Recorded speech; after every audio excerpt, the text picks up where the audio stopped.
Alors je suis avec Paul et Stéphanie, toujours du Greta Toulouse.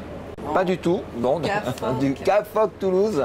Vous êtes venu ici faire votre marché, entre guillemets, avec des besoins, des envies, de rencontres, Alors qu'est-ce que vous avez trouvé? Qu'est-ce que tu as trouvé, Paul? D'abord, j'ai trouvé que ça fait chaud au cœur pour redémarrer l'année. Pas qu'au cœur. Il fait chaud ici, mais surtout ça redonne de l'enthousiasme pour démarrer l'année. Parce que tu as vu plein de choses, plein de gens qui font plein de trucs dans tous les sens. C'est ça. Voilà. Et puis enfin, on parle pédagogie. Et pédagogie avec le numérique, certes, mais d'abord pédagogie. D'accord. Voilà. Donc ça, c'est le premier truc.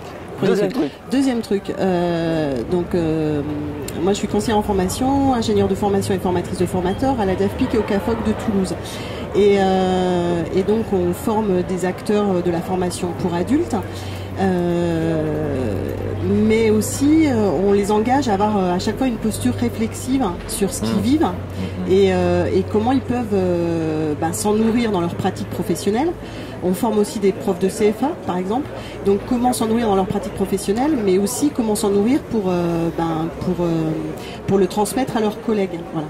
Et donc le CAFOC, comme par le passé, souhaite s'engager sur des actions de recherche-action, en fait, en partenariat. Donc on a déjà tissé quelques partenariats avec des écoles supérieures privées, mais on aimerait vraiment travailler avec des centres de recherche publics. Et il y a longtemps qu'on voulait rencontrer André Tricot, qui n'a pas pu venir à notre dernier séminaire pédagogique. Et il n'est pas de Toulouse, André? Si, il a fallu venir à Axe pour le rencontrer, voilà. Et c'est assez passionnant tout ce qu'il nous a raconté sur leurs différentes modules de recherche. Sur la motivation, sur l'attention, sur la métacognition, etc. Enfin, qui correspond vraiment à nos pratiques et à nous ce qu'on observe dans nos formations. Donc vous avez pu faire affaire.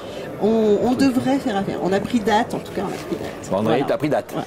Mais on est preneur d'autres types de collaboration. Voilà. D'accord. Alors ça, c'est la première chose. Ta collègue, qu'est-ce que tu as vu de... Alors, si Paul a commencé en disant que ça faisait chaud au cœur, moi je dirais que c'était la pédagogie autrement dit, puisque en fait, je suis arrivée ici avec une petite appréhension. C'est très axé formation initiale, on est formation continue. Je me disais, bon, est-ce qu'on va vraiment s'y retrouver, tout en sachant qu'il y a des choses qui sont différentes, mais il y a aussi beaucoup de similitudes. Et être à Ludovia, c'était une belle rencontre, des échanges, beaucoup d'échanges, de mutualisation, des gens qui sont très très généreux dans l'échange de leurs pratiques et beaucoup d'astuces. Alors après, dans les partenariats, on a eu l'occasion d'échanger avec la coordinatrice de Canopée. Donc voilà, qui nous propose aussi, qui est intéressée par ce qu'on fait.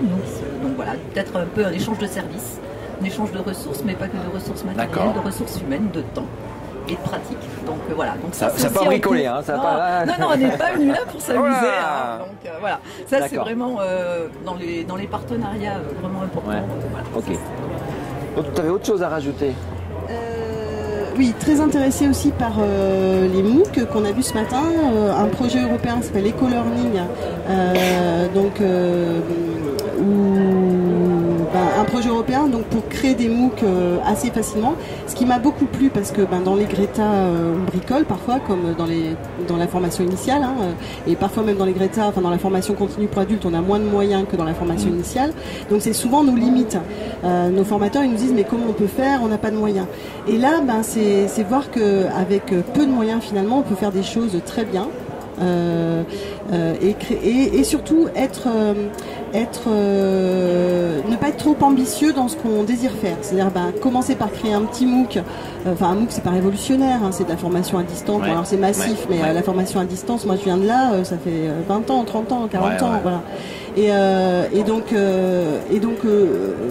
faire juste un MOOC au début pour faire des compléments d'information ou des compléments de formation ou pour anticiper une formation ou pour aller plus loin, pour nourrir des stagiaires qui vont plus vite que les autres, donc pour respecter les rythmes d'apprentissage, respecter les cycles d'apprentissage de chaque stagiaire. Voilà. Et puis pareil, une proposition, la possibilité de travailler avec eux, de pouvoir être accompagné avec eux pour pouvoir peut-être créer notre premier MOOC d'ici février 2017. D'accord. Moi j'avais encore une question sur le format Ludovia, vous n'avez pas eu peur de rentrer dans ce grand bain bouillonnant, un peu comme à côté, hein, il y a une métaphore entre les bains du Coulombré et ce qui se passe ici, ça bouillonne d'idées? Non, moi j'adore, enfin, ça me rappelle, je viens de la recherche, donc ça me rappelle les colloques et les séminaires. Et puis si, des idées d'animation pour nous formatrices, en tant que formatrices. Lesquelles par exemple? Eh ben, par exemple sur le MOOC ou sur la création d'une capsule vidéo avec Inversons la classe. Voilà, c'est aussi notre philosophie ou nos partis pris pédagogiques, c'est faire pour apprendre, patauger un peu, mais en rigolant, voilà, être dans le plaisir et ça nous a donné, enfin ça nous a conforté dans ce qu'on fait déjà, mais ça nous a encore donné d'autres idées. Quelque chose à rajouter? C'était juste pour appuyer ce que vient de dire Paul, ce qui était aussi intéressant pour nous, c'était de vivre des nouveaux formats. FabCamp, FabLab, voilà, des workshops. C'est des formats dont on entendait beaucoup parler et on trouvait pertinent que nous, on puisse les vivre avant de pouvoir les proposer à nos équipes. Et en les vivant, on s'est dit, voilà, il y a plein d'idées qui bouillonnent dans notre tête et eh bien, nos formateurs vont peut-être pouvoir vivre les mêmes expériences, même si c'est pas Ludovia qu'on regrette qu'ils ne soient pas là, mais dans tous les cas, nous, on a envie de leur faire vivre voilà, ce nouveau format de formation, des workshops, leur proposer ça. Donc pareil, motivé pour la rentrée, avec Très des choses motivé. qu'à court terme vous allez mettre en place. On essaye de se voir en juin 2017 pour voir, faire un petit bilan. Et on aura plein de choses. Moi, je lâche pas l'affaire. Hein. Mais nous non plus, on lâchera pas. Bon, on n'a qu'une parole. Voilà, ça marche. Merci mesdames. Merci, à l'année prochaine alors. À l'année prochaine. Au revoir.